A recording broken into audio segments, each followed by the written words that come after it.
Oke ya. Assalamualaikum warahmatullahi wabarakatuh. Eh, Pada saat ini kita akan membahas materi selanjutnya. Sebelumnya, dua pertemuan sebelumnya kita membahas tentang tabel kontingensi dua arah ya. Jadi ada X dan ada Y gitu ya. Dan bagaimana cara menganalisisnya, inferensinya juga gimana gitu ya. Nah, jadi sekarang kita akan lanjutkan ke pembahasan tentang tabel kontingensi tiga arah ya. Nah, untuk tabel kontingensi tiga arah ini nanti akan dimulai dengan analisis tabel kontingensi tiga arah ya. Nah, terus nanti ada tabel parsial dan tabel marginal. Tabel parsial dan marginal, bagaimana analisisnya, terus ukuran asosiasinya ya. Oke. Nah, jadi kenapa kita harus belajar tentang tabel kontingensi tiga arah? Jadi dalam mempelajari pengaruh variabel X terhadap variabel Y, tentu ini variabelnya variabel kualitatif ya. Oke. Nah, di sini salah satu hal yang perlu diperhatikan yaitu harus mengendalikan kovarian. Ya, sebelumnya telah disampaikan dalam analisis kausal, di mana kalau ada X dan Y gitu ya, X dan Y menuju Y gitu ya. Jangan lupa di sini mungkin aja ada Z yang merupakan variabel kontrol gitu ya. Dengan berbagai macam jenis variabel kontrol ya kemarin ya. Nah, jadi ada yang ke sini langsung gitu kan, ada yang ke sini dan ke sini gitu kan dan lain sebagainya ya. Itu di pertemuan dua kalau nggak salah atau tiga ya. Oke, yang sebelumnya pertemuan dua. Nah, jadi salah satu hal yang harus diperhatikan yaitu mengendalikan si Z ini yang disebut juga dengan kovariat. Kovariat. Jadi si Z ini harus dikendalikan kalau kita ingin mendapatkan hasil analisis hubungan antara X dan Y yang lebih baik gitu ya. Nah, jadi eh, mengendalikan kovariat yang akan mempengaruhi hubungan antara X dan Y tadi, salah satunya dengan cara membuat kovariat atau membuat si Z tadi, ya, kovariat yang diperkirakan berpengaruh terhadap hubungan X dan Y itu menjadi konstan. Jadi bagaimana caranya si Z-nya itu konstan. Misalkan kalau kita ingin tahu efek pupuk terhadap pertumbuhan tanaman, kan gitu kan? Ya, nah, di sana sehingga para peneliti itu memasukkan apa pohonnya yang lagi ditelitinya itu di suatu ruang tertentu gitu ya supaya apa supaya suhunya itu konstan, supaya kelembabannya itu konstan gitu ya, supaya apa paparan sinar mataharinya konstan juga gitu ya. Nah, jadi ya banyak yang melakukan hal-hal seperti itu ya untuk mendapatkan hubungan X dan Y yang lebih jelas. Seperti itu jelas ya maksudnya. Jadi nilai Z-nya itu konstan, nilai Z-nya itu di berapa ya harus sama semua di situ ya. Oke, nah biasanya seperti itu. Nah, contohnya di sini misalkan bagaimana nah tapi kan tidak selama maksud saya tapi kan tidak selamanya kita itu tidak kita itu bisa membuat Z-nya itu konstan ya. Tidak selamanya kita bisa membuat Z-nya itu konstan. Jadi dikala Z-nya itu tidak konstan, nah maka kita akan mempunyai tabel kontingensi tiga arah, yaitu berdasarkan kategori-kategori dari variabel X, berdasarkan kategori-kategori dari variabel Y, dan berdasarkan kategori-kategori dari variabel Z. Seperti itu. Ya, oke. Nah, bagaimana misalkan contoh, bagaimana asosiasi antara paru-paru pasien, antara perokok pasif, ya, perokok pasif yang bukan ngerokok kan, ya. Bagaimana asosiasi antara perokok pasif dengan kanker paru-paru, misalkan seperti itu, ya. Oke. Nah, di sini variabel kontrolnya atau Z-nya misalkan usia, ya. Jadi ada usia atau status sosial ekonomi. Nah, di situ yang mungkin memiliki hubungan dengan kedua variabel tersebut, ya. Oke. Nah, jadi kalau misalkan usia ya ada hubungannya, ya bisa hubungan langsung, bisa hubungan terhadap X-nya, terhubungan terhadap Y-nya juga gitu kan. Ya. Oke. Nah, jadi atau apa status sosial ekonomi juga gitu ya dan lain sebagainya. Nah, itu eh, contoh si variabel Z-nya ya. Kalau usia, usia bisa kita kontrol gitu kan ya.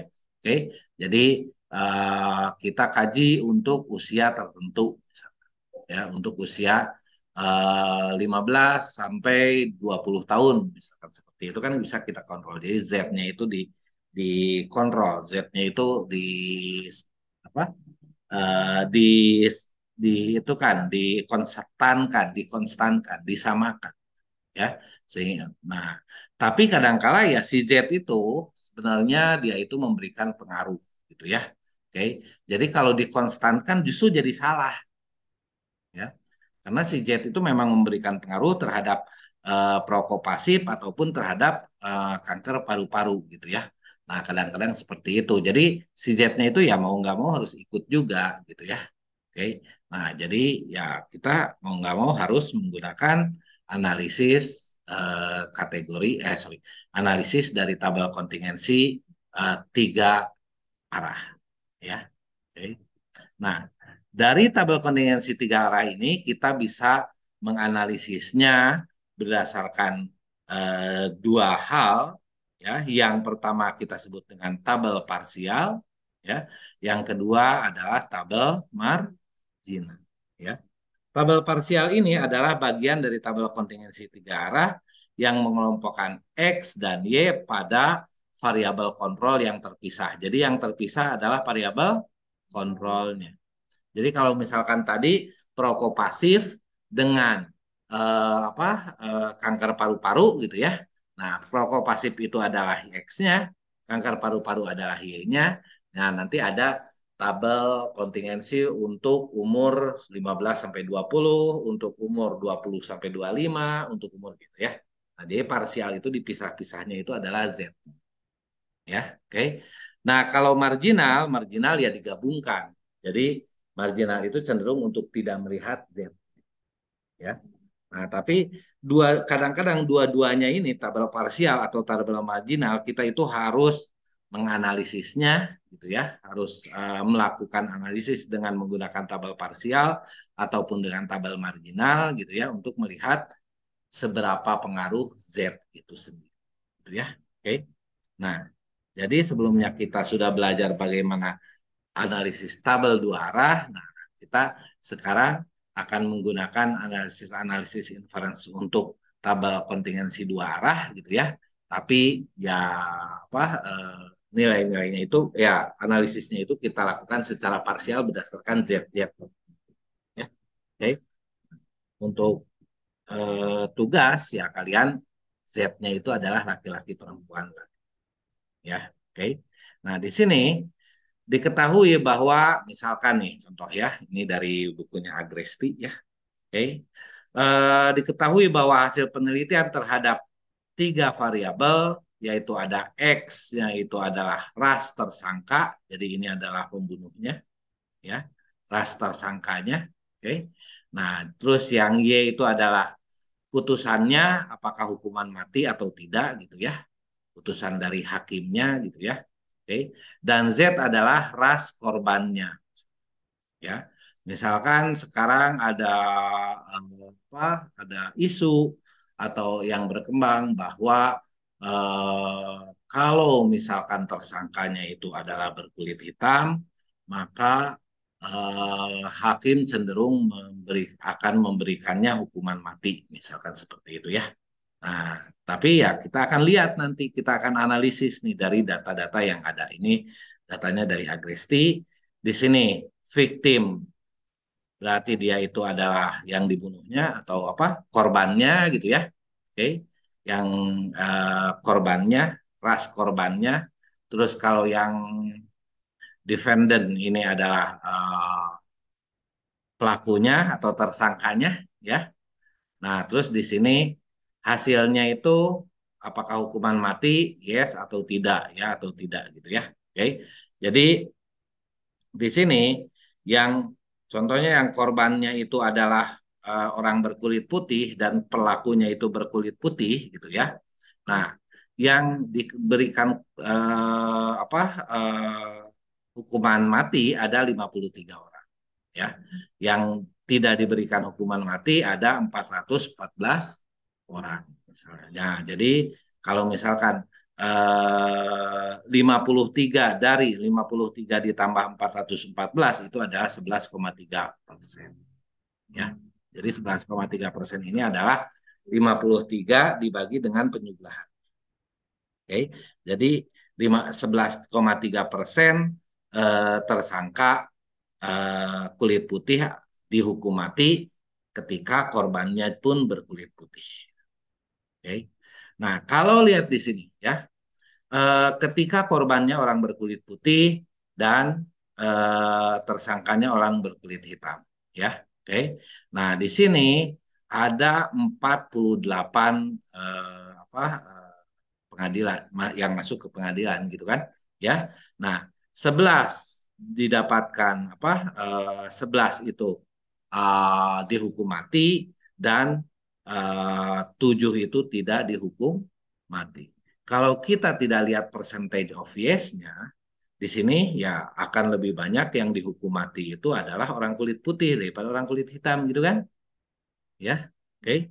Tapi kalau misalkan kita lihat persentasenya gitu ya dari yang masuk ke pengadilan ya ada 22,9% yang masuk ke pengadilan kalau tersangkanya itu adalah orang kulit hitam dan korbannya itu orang kulit putih, maka 22%-nya 22,9%-nya itu dihukum mati seperti itu ya. Ini masih deskriptif ya, belum masuk ke inference. Inference-nya besok ya. Oke, besok apa? Pertemuan selanjutnya ya. Nah, terus di sini kalau misalkan orangnya orang kulit hitam gitu ya yang jadi korbannya ya dan yang menjadi apa tersangkanya itu orang kulit putih, maka di sini ada 0% yang dihukum mati ya. Tapi kalau misalkan orang kulit hitam korbannya dan orang kulit hitam tersangkanya, maka yang dihukum mati ada 2,8%. Seperti itu ya. Oke, jadi di sini ya kelihatan ada sedikit rasis gitu ya dalam apa penentuan hukuman itu ya. Nah, tapi kita lihat nanti ya. Oke. Nah, kita akan lihat bagaimana asosiasi dalam tabel parsial. Ya, jadi bagaimana asosiasi parsial. Di sini yang jadi Z-nya adalah korbannya tadi ya. Oke. Korbannya yang berkulit putih. Jadi karena Z-nya itu yang jadi variabel kontrolnya. Jadi yang dibagi parsial itu adalah variabel Z-nya itu. Ya, oke. Nah, di sini variabel Z-nya adalah korbannya. Di sini kalau misalkan korbannya orang berkulit putih, maka di sini tabel kontingensinya seperti ini ya. Oke. Tabel kontingensinya ini sama aja dengan yang di atas ini ya, yang 53, 414, 11, 37 gitu kan? Ya, oke. Nah, ini. Nah, terus yang kita bagi dua, yang bawah adalah untuk yang apa? Korbannya itu berkulit hitam, gitu ya. Oke. Nah, jadi dapat seperti ini tabel kontingensinya kita analisis secara parsial ya. Kalau secara parsial untuk yang Z-nya white atau untuk yang korbannya itu berkulit putih dulu ya. Oke. Di sini didapatkan beda peluangnya perhitungannya sama dengan yang kemarin ya. Oke. Perhitungannya sama dengan yang kemarin karena udah 2 kali 2 kan, ya. Oke. Nah, jadi di sini Y P Y ini bersyarat B gitu kan ya. Bersyarat apa yang berkulit hitam gitu ya. Oke. Nah, terus di sini P yes bersyarat white gitu ya. Oke. Jadi yang 2,5 29 yang tadi sih 22,9 yang ini nih ya. Ini kan Y yang dihukum matinya Y gitu ya. Dengan syarat pembunuhnya adalah dia itu ya sorry. Dia itu kena hukuman mati gitu ya. Di sini yes ya. Oke. Dia kena hukuman mati. Nah, dengan syarat dia itu dari kulit hitam. Ada 22,9%. Jadi di sini kan 22,9 nih ya persen ya. Kalau yang bersyarat white-nya berarti yang atas kan ya. Yang atas itu adalah 11,3%. Oke. Nah, jadi kalau misalkan Pak kemarin kan proporsi ya ini berarti kan 11/48 gitu kan ya. 22,9 ini adalah 11/48 ya. Oke. Dan yang ini adalah 53/467 ya 467. Jadi dapatnya 11,3 gitu ya. Oke, didapatkan seperti ini, maka beda peluangnya adalah 11,6% gitu ya. Nah, di sini ketika maka kita dapatkan ya secara deskriptif di sini kita dapatkan ketika korbannya berkulit putih, Z-nya kan white ya. Oke. Ketika korbannya berkulit putih yang menerima hukuman mati 11,6% lebih sering kepada tersangka berkulit hitam daripada tersangka berkulit putih. Kan ini tersangka berkulit hitam nih, ya. Yang 11,3 tersangka berkulit putih. Jadi didapatkan ya selisihnya atau beda peluangnya itu adalah 11,6%. Ya, ini jelas kan? Maksud artinya jelas ya? Oke. Jadi 11,6% lebih sering kepada tersangka berkulit hitam. Oke. Nah, seperti itu ya. Ini sebenarnya yang tadi ya kita ngebandingin kan kita tadi juga membandingkan ya di awal ya. Oke. Nah, terus bagaimana dengan odd rasionya ya? Kita akan hitung odd rasio dari tabel eh, korbannya itu adalah yang berkulit putih ya. Oke. Di sini didapatkan odd rasionya itu biasa kali silang 53 kali 37 dibagi 414 kali 11 gitu kan? Ya. Oke. Didapatkan 0,43 ya. Apa odd rasionya. Jadi ini adalah odd ya nilai odd tersangka kulit putih yang menerima hukuman mati adalah 43%-nya dari tersangka yang berkulit hitam. Jadi cuma sedikit ya. Jadi 43%-nya dari odd tersangka yang berkulit hitam.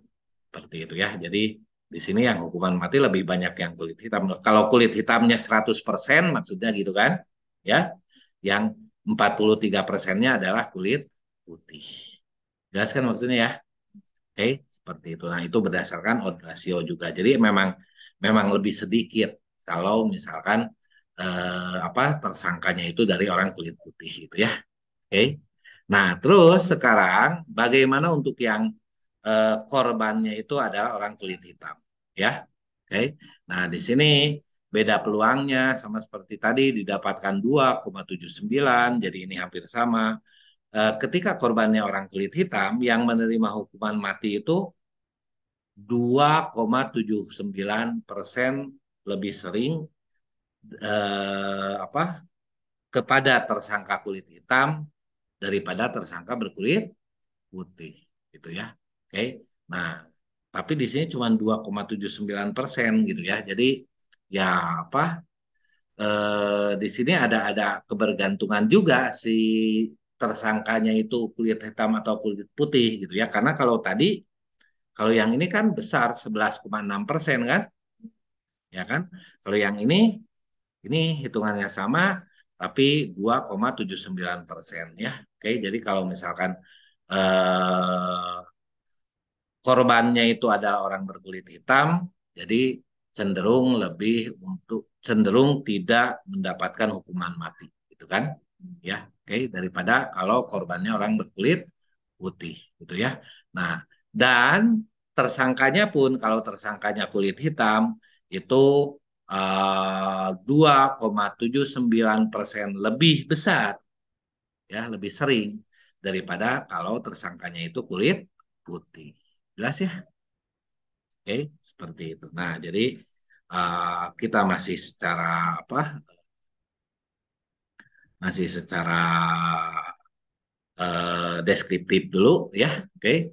Nah, sekarang hukuman mati tidak pernah dijatuhkan terhadap, nah kan kalau odd ratio-nya itu yang ini, odd ratio dari yang ini, yang tersangkanya itu kulit hitam. Jadi di sini didapatkan nilai odd ratio-nya 0 kan, karena 0 kali berapa dibagi dengan 4 kali 16 kan. Oke. Ingat, kalau kemarin itu yang ditambah 0,5 itu nolnya itu di bawah bukan di atas. Oke, kalau nolnya di atas nggak usah ditambah 0,5 ya. Oke, nah jadi di sini hukuman mati tidak pernah dijatuhkan kepada tersangka kulit putih ketika korbannya berkulit hitam. Seperti itu kan? Ya, kesimpulan yang didapatkannya ya. Oke, nah jadi kalau secara apa? Secara parsial, jadi kita melihat adanya apa, perbedaan perlakuan gitu ya terhadap baik itu kalau korbannya itu berkulit hitam ataupun kalau tersangkanya itu berkulit hitam gitu ya. Oke, perlakuannya kalau dia itu berkulit hitam ya perlakuan apa peluang untuk dia itu mendapatkan hukuman matinya lebih tinggi daripada yang berkulit putih gitu ya, ceritanya seperti itu. Nah, dari apa hasil analisis secara parsial ya. Nah, sekarang bagaimana kalau analisisnya itu secara marginal ya. Jadi marginal itu gimana? Marginal itu adalah melihat X dan Y tanpa memperhatikan Z. Jadi Z-nya nggak kita lihat ya. Oke. Jadi kita tidak mempertimbangkan adanya Z gitu ya. Nah, berarti ini kan digabungkan ya jumlah ya. Oke, nah jadi yang tugas kemarin itu kita tidak memperhatikan gender ya. Tapi siapa tahu ternyata gender itu ada hubungannya juga gitu kan ya. Oke, tapi nggak tahu ya. Oke. Nah, jadi sekarang kita lihat bagaimana beda peluang di sini antara P yes untuk white dan dikurangi dengan P yes untuk black ya. Jadi kalau yes untuk white yang ini gitu kan ya. Oke, 11% ya. Oke, yes untuk black adalah yang ini 7,9%. Jadi justru kalau secara marginal ini kita dapatkan ya dengan mengesampingkan ras korban, persentase persentase hukum mati lebih rendah bagi tersangka kulit hitam daripada kulit putih. Bisa jadi sebaliknya. Apa kesimpulannya. Padahal itu hanya si yang dihilangkan si jet-nya, gitu ya. Si jet-nya kita bisa mendapatkan kesimpulan yang sebaliknya. Oke. Nah, jadi ya itu bisa apa bisa berbahaya ketika kita menganalisis ya secara marginal gitu ya. Oke. Nah, jadi ini analisis odd ratio secara marginalnya ya. Dari odd ratio-nya didapatkan 1,45. Jadi hukuman mati terhadap orang kulit putih di sini kan lebih dari satu ya. Oke. Lebih dari satu dan 45 di sininya.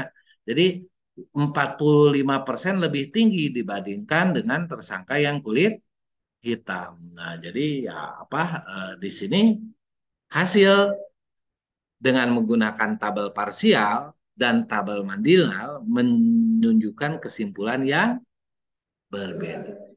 Ternyata variabel X dan jadi kalau mempunyai hubungan yang berbeda gini, berarti variabel X dan variabel Y sebenarnya memiliki hubungan dengan variabel Z.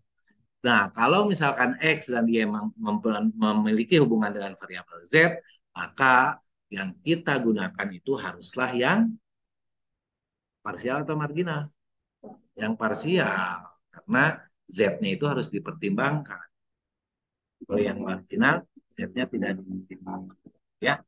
Nah, selanjutnya ini adalah apa analisis awalnya gitu ya. Nah, selanjutnya dalam analisis kausalitasnya juga kita harus mempertimbangkan Z sebagai variabel kontrol. Ya, oke, seperti itu. Oke, ya. Nah, di sini eh, kita akan lihat kalau misalkan X dan Z aja, terus Y dan Z aja. Ya, oke. X dan Z aja, berarti di sini adalah X-nya itu adalah tersangkanya itu berkulit putih atau hitam gitu ya. Dan Z-nya itu adalah korbannya itu berkulit putih atau hitam. Jadi di sini adalah untuk tersangkanya kulit putih dan korbannya kulit putih kan ada 467 gitu ya. Oke, ini nggak dilihat dia dihukum mati atau nggak dilihat gitu ya. Oke, ini mah kasusnya aja ya. Oke. Nah, jadi di sini kita hitung apa odd rasionya didapatkan yang ini, yang X dan Z.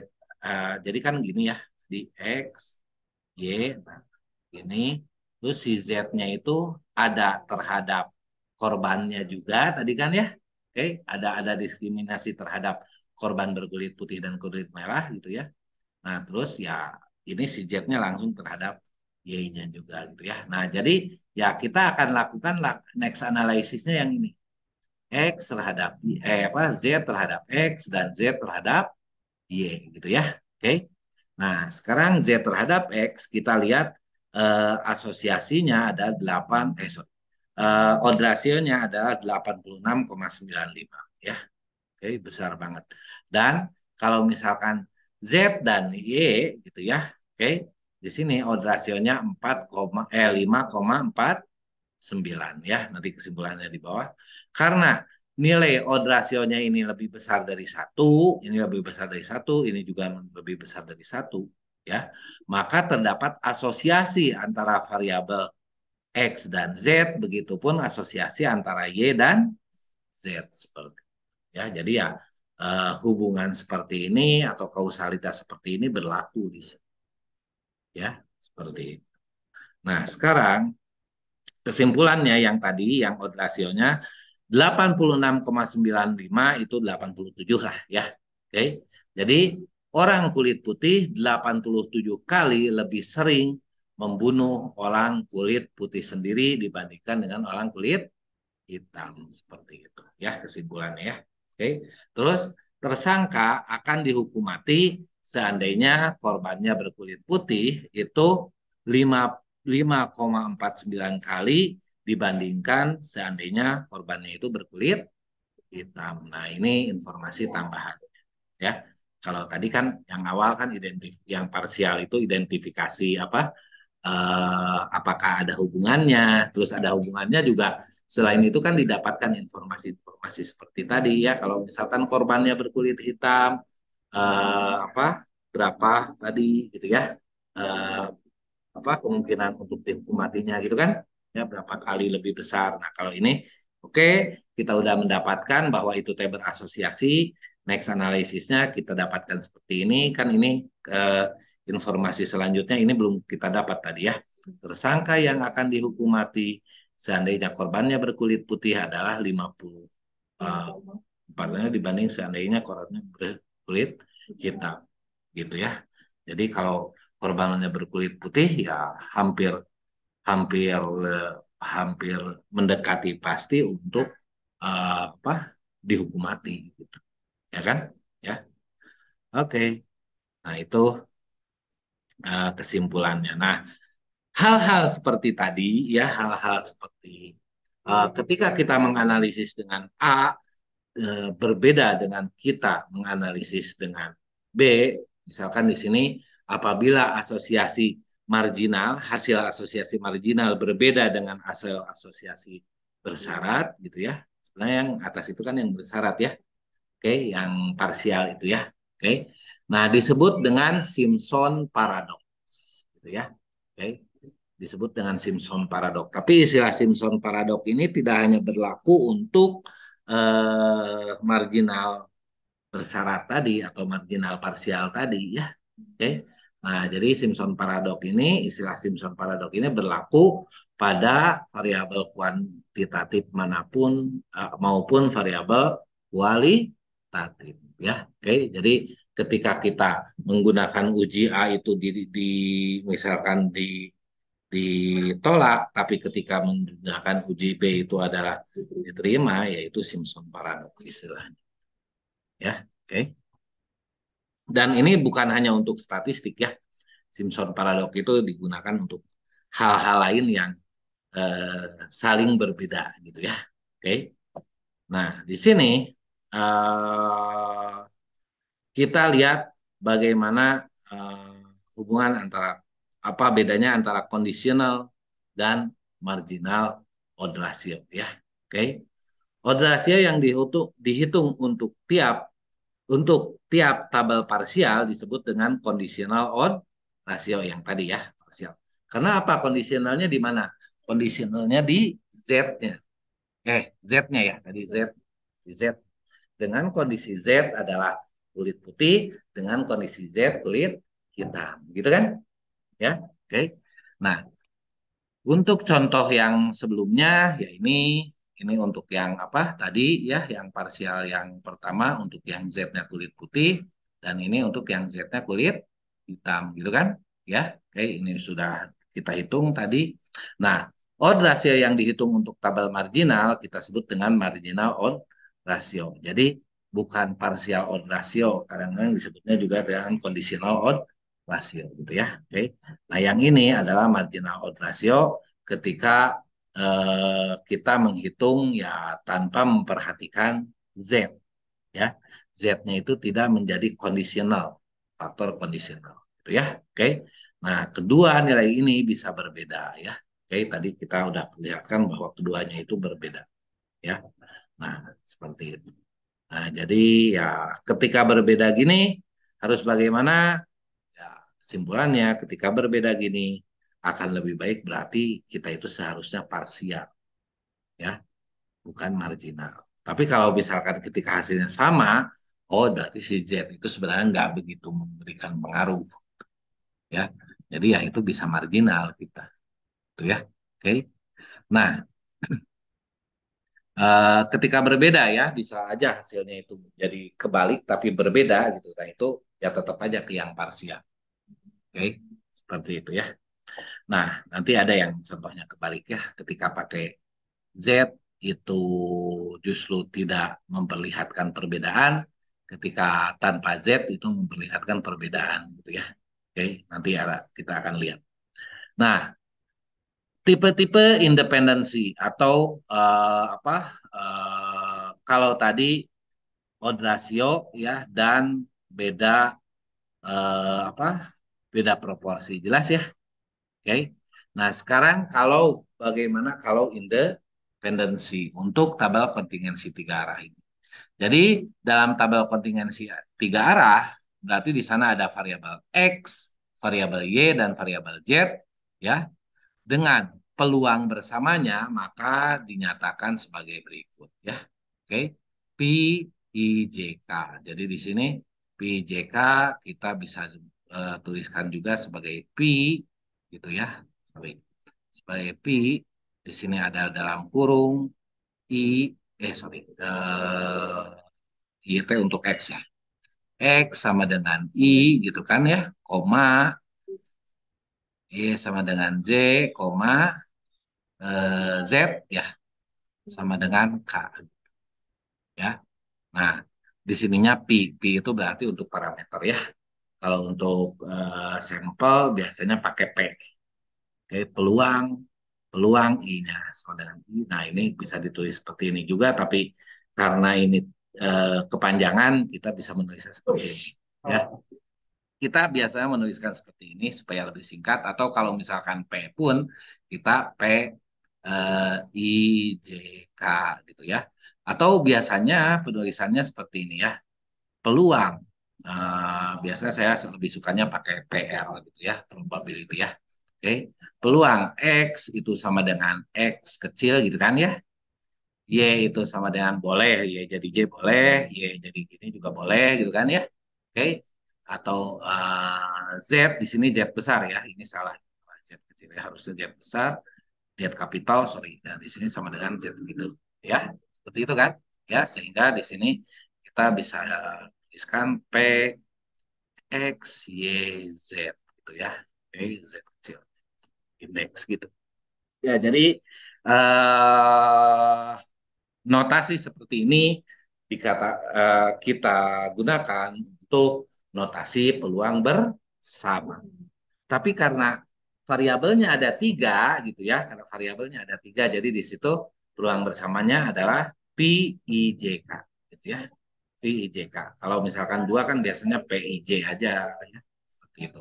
Nah, di mana jumlahan dari PIJK ini adalah satu.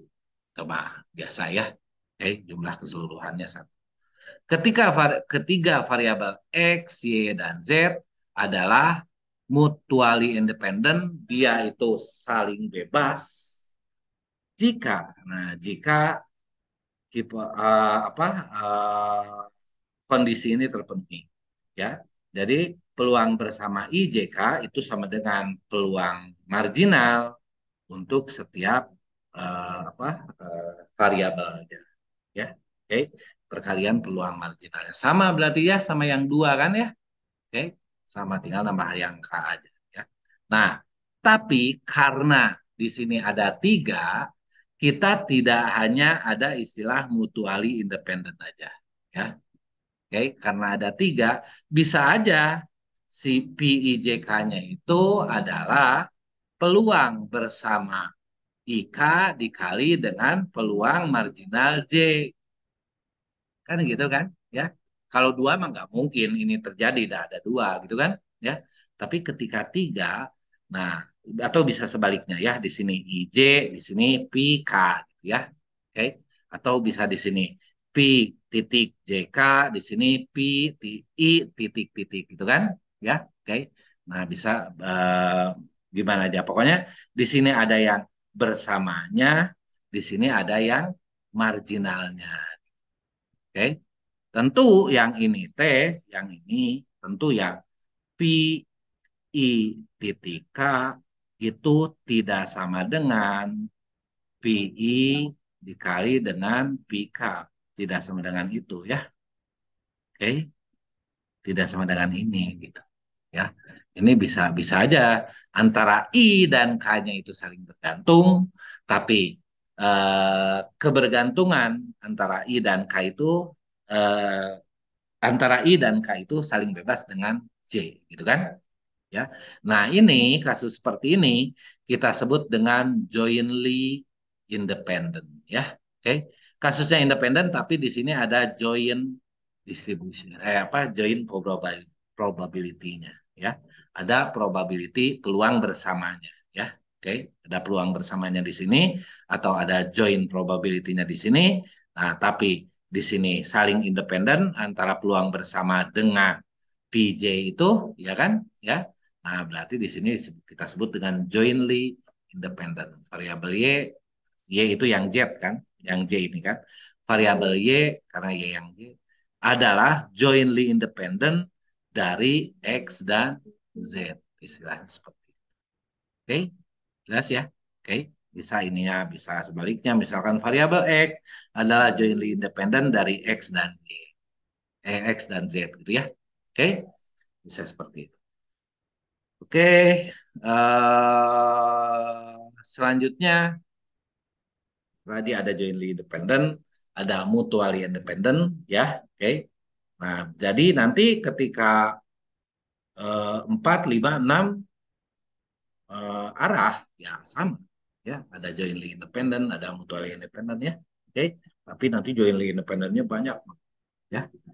Jika X dan Y independen dalam tabel parsial untuk kategori ke K dari Z, maka nah ini dinyatakan independen, tapi tadi kan bersyarat Z terjadi kan, ya dengan syarat K. Jadi kita ya seperti ini, walaupun perhitungannya sederhana seperti yang tadi di atas ya, oke, ya kita eh, apa lakukan hanya untuk yang white aja atau kita lakukan hanya untuk yang black aja misalkan seperti itu ya. Oke. Nah, jadi itu analisis independensi untuk yang white aja Berarti di sini apa? Di sini PIJ bersyarat white gitu kan, ya. Terus kalau misalkan K-nya itu adalah black, PIJ bersyarat black. Itu sama dengan PI kali PI bersyarat black dikali dengan PJ bersyarat black. Ya, itu mah biasa ya. Oke. Tapi ini untuk syarat tertentu ya, untuk semua I dan J. Oke. Tapi K-nya itu enggak untuk semua kan, ya. K-nya itu untuk ya, karena itu yang jadi syaratnya ya. Oke.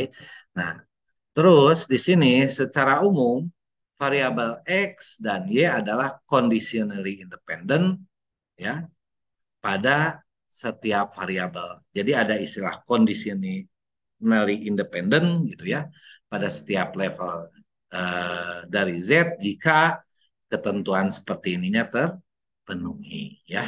Oke. Jadi ada yang PIJK-nya itu sama dengan PIK dikali dengan PJK gitu ya.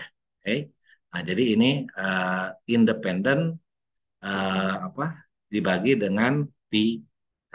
Jadi ini conditionally independent kita sebutnya ya. Oke. Jadi eh, ya seperti ini ya. Karena di sini ya apa kalau yang atas ini P-nya itu PIJ. PIJ bersyarat K. Kalau yang bawah itu adalah PIJK. Jadi peluang bersama. Nah, hal-hal seperti ini yang conditionally independent, yang ini, terus yang apa, yang jointly independent, yang mutually independent. Nah ini sebenarnya bisa kita uji hipotesis, ya. Oke, dan ini si PJK bersyarat K dan seterusnya itu menjadi hipotesis-hipotesisnya nanti. Ya, statistik ujinya bagaimana ya tentu macam-macam untuk setiap jenis atau tipe-tipe independensi tadi. Ya, oke. Jadi karena tiga variabelnya, jadi ada tipe-tipe independensinya jadi banyak, gitu. Ya, jadi banyak tipe independensi. Ya, jelas ya. Oke. Nah, terus sekarang bagaimana kita kita akan lihat marginal dan kondisional independen. Jadi ini masih seputar independensi ya. Oke. Diketahui data yang menunjukkan bahwa diduga ada hubungan antara tiga variabel yaitu Y, yaitu variabel respon, sukses dan gagal nanti variabel responnya kan, ya.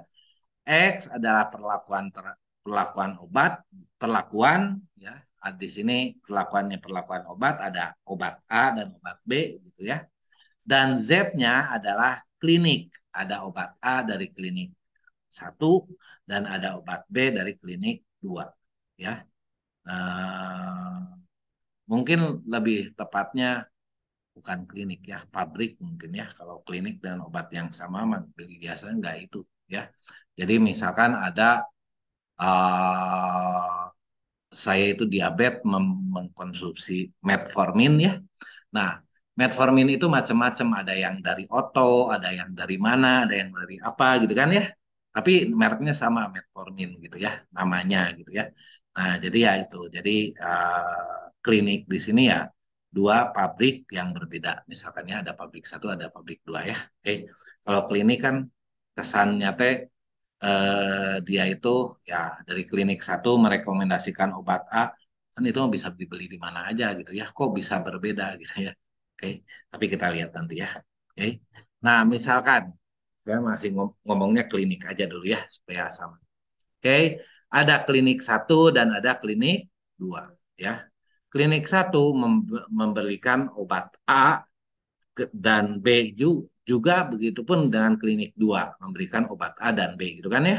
Oke. Nah, dari klinik satu berarti di sini ada 30 pasien gitu ya yang diberi obat A, 18 sembuh dan 12-nya tidak sembuh gitu ya. Oke. Nah, dari klinik satu juga yang diberi 20 pasien yang diberikan obat B, di sini 12 sembuh dan 8-nya tidak sembuh. Gitu ya. Oke. Nah, terus sekarang kalau dari klinik 2 Ini diperlakukannya sama A B juga gitu ya, dikasih obatnya obat A dan obat B juga. Tapi nggak tahu ini mungkin dosisnya mungkin beda gitu ya, mungkin dosisnya beda gitu ya, mungkin apa gitu ya. Oke. Di sini yang suksesnya untuk obat A, yang suksesnya atau yang sembuhnya ada dua, yang delapannya nggak sembuh. Tapi ini semuanya ada 10 jadi ya. Oke. Nah, terus yang menggunakan obat B di sini 8 orang sembuh, 32 orang nggak sembuh ya. Oke. Kalau total ini mah jumlahnya 18 tambah 2 itu 20. Kan ya? Oke, 12 tambah 8, 20 gitu ya. Ini jumlah ke bawah juga 20. Yang terakhir adalah 8 tambah 32, 40 gitu kan. Ya, oke. Nah, sekarang kita akan lihat bersyarat apa independensi atau kebergantungan dengan syarat sama seperti yang tadi ya, pakai odd ratio di sini ya. Oke, pakai odd ratio dengan syarat klinik satu dan klinik 2 ya. Nah, baik dari klinik satu itu adalah menyatakan bahwa perlakuan atau obat A dan B terhadap responnya itu adalah saling bebas ya. Jadi nggak ngaruh pakai obat A dan B juga saling bebas gitu kan ya. Oke, karena saling bebas. Nah, begitupun dari klinik 2 gitu ya, dia menyatakan bahwa saling bebas atau independen. Oke. Nah, ini pakai odd ratio. Nah, terus di sini jadi pada masing-masing tabel parsial X dan Y disebut conditional independent kan tadi apa karena saling independen dan ini kondisional dilihat kondisinya berdasarkan klinik Z gitu kan ya. Oke. Jadi kita sebut dengan conditionally independent atau bebas dengan syarat gitu ya. Oke. Di sini respon dan perlakuan dalam hal ini kita sebut dengan conditionally independent. Jadi X terhadap Y itu apakah saling independen? Ya, tapi independennya adalah conditionally independent. Nah, ketika kita mengabaikan adanya klinik, kita dapatkan P-nya itu atau odd ratio-nya itu adalah 2 ya. Nah, jadi ketika saling marginal, kita lihat secara marginal di sini X dan Y-nya itu saling dependent ya, ketika saling marginal. Jadi tanpa memperhatikan klinik, pemberian obat A itu 2 kali lebih mungkin berhasil dibandingkan dengan obat B, katanya seperti itu ya. Oke. Nah, dari hasil ini terlihat bahwa audasia 2 berarti perlakuan oke tidak saling bebas secara marginal dan respon. Hal ini menunjukkan bahwa ya suatu variabel X saling bebas dengan variabel Y pada satu taraf tetap dari variabel Z tidak menjadi variabel X saling bebas dengan variabel Y jika secara marginal ya. Oke, jadi di sini ya tadi artinya mengabaikan keberadaan klinik atau variabel kontrol pada kasus ini akan memberikan kesimpulan yang keliru.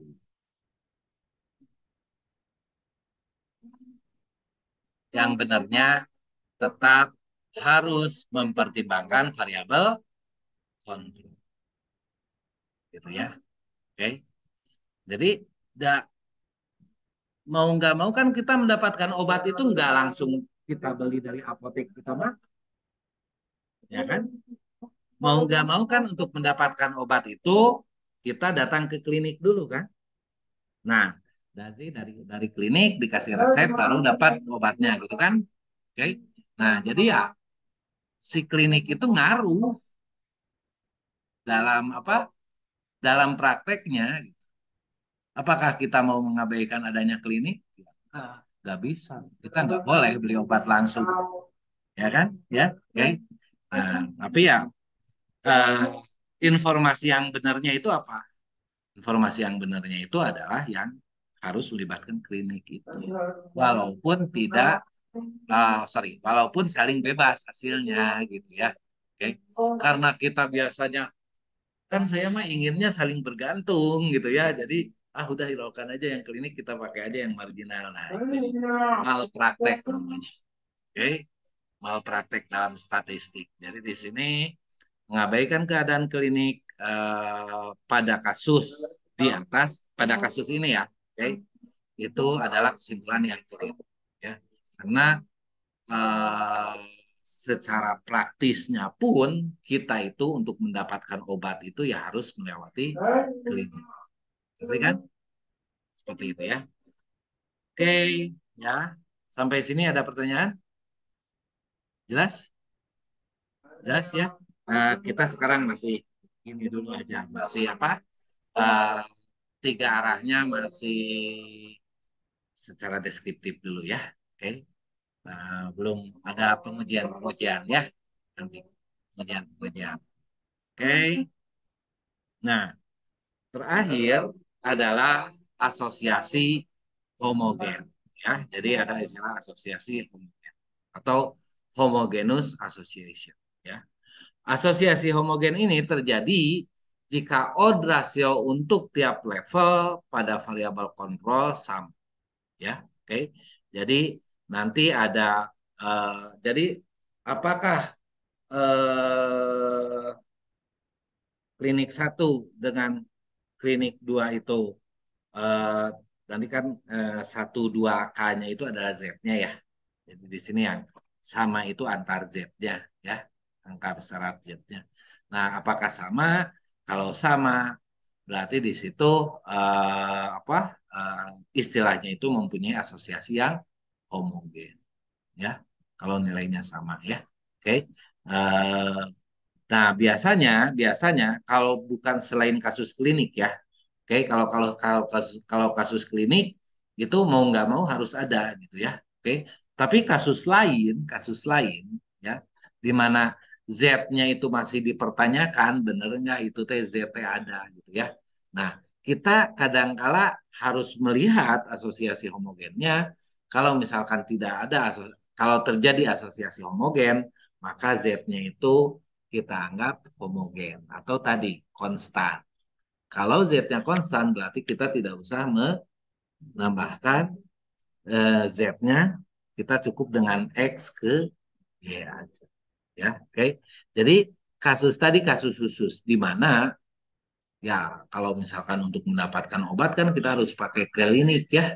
Oke. Nah, jadi dari case tersebut ya kita nggak bisa walaupun ya memang refleksnya itu antara Z1 dengan Z2 itu nggak ada hubungannya apa saling homogen. Ya udah hiraukan aja Z-nya berarti udah konstan gitu kan? Ya. Refleksnya aja ke sana. Tapi dalam faktanya kita ya nggak kayak gitu. Dalam faktanya kita nggak bisa mendapatkan obat itu tanpa masuk ke klinik. Jadi si klinik itu harus dipertimbangkan. Gitu ya. Oke. Nah, jika terjadi asosiasi homogen seperti ini, ya, atau conditional odd ratio-nya sama pada setiap level faktor kontrol, gitu ya, oke, maka dapat dikatakan bahwa tidak ada interaksi antara dua variabel dalam pengaruhnya terhadap variabel ketiga, gitu ya, oke. Jadi seperti itu. Jadi misalkan nih, ya, kalau kalau tadi ya apa, tapi di sini contohnya yang berpengaruhnya ya. Oke. Nih yang terakhir ya. Jika tidak terjadi asosiasi homogen ya, tidak terjadi asosiasi, maka conditional odd ratio itu berubah pada level-level variabel ketiga atau level-level variabel Z ya. Oke. Contoh nih yang tadi merokok ya tidak dan kanker paru-paru ya tidak gitu ya. Oke. Nah, terus di sini ada faktor usia ya. Oke. Usianya adalah kurang dari 45 sampai 60 dan lebih dari 60 ya. Nah, terus untuk yang pertama, untuk yang kurang dari 45 didapatkan misalkan odd ratio-nya 1,2 ya. Jadi yang merokok lebih rentan 20% apa 1,2 kali gitu ya untuk kanker paru-paru daripada yang tidak merokok gitu ya. Oke. Tapi itu untuk yang umur 40 kurang dari 45. Nah, untuk yang umur 65, 45 sampai 60, jadi lebih rentan 2 kali 8-nya untuk yang tidak merokok gitu kan. Nah, untuk umur lebih dari 60 di sini bahkan 6 kalinya ya. 6 kali lebih rentan daripada apa yang tidak merokok ya. Di sini merokok itu mempunyai pengaruh yang lemah terhadap anak muda gitu kan ya. Oke. Nah, terus tapi pengaruh akan bertambah kuat seiring dengan adanya peningkatan usia seperti itu ya. Nah, berarti di sini kita harus melibatkan, jadi di sini non homogen ya. Oke, karena odd rasionya beda-beda ya. Jadi karena saling non homogen, berarti di sini kita harus melibatkan variabel Z itu sebagai variabel kontrol dalam model.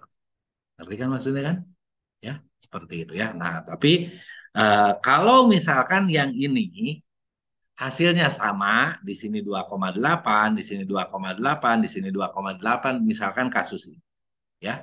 Nah, berarti ya ini kan nggak ada ketentuan bahwa kita harus membeli obat harus lewati klinik dulu. Ngerti nggak ya? Oke.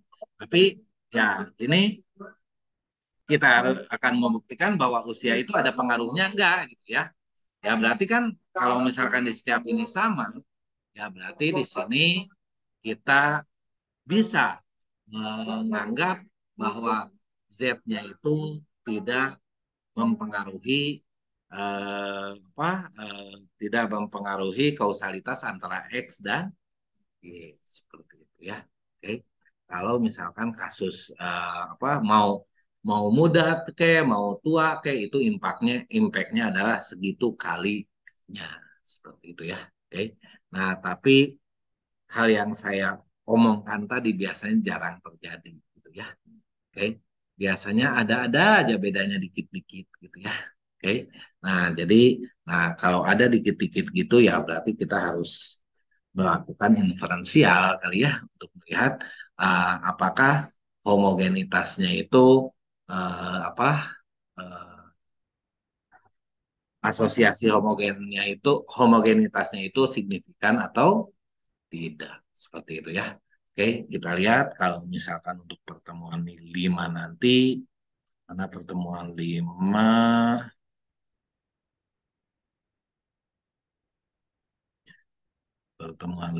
mana ya? Nggak keluar. Nah, ya, kita akan bahas di pertemuan 5 mengenai inferensi. Di sini nanti ada uji homogenitas odd rasio. Seperti itu ya. Oke, jadi untuk saat ini deskriptifnya aja dulu. Oke, disimpan untuk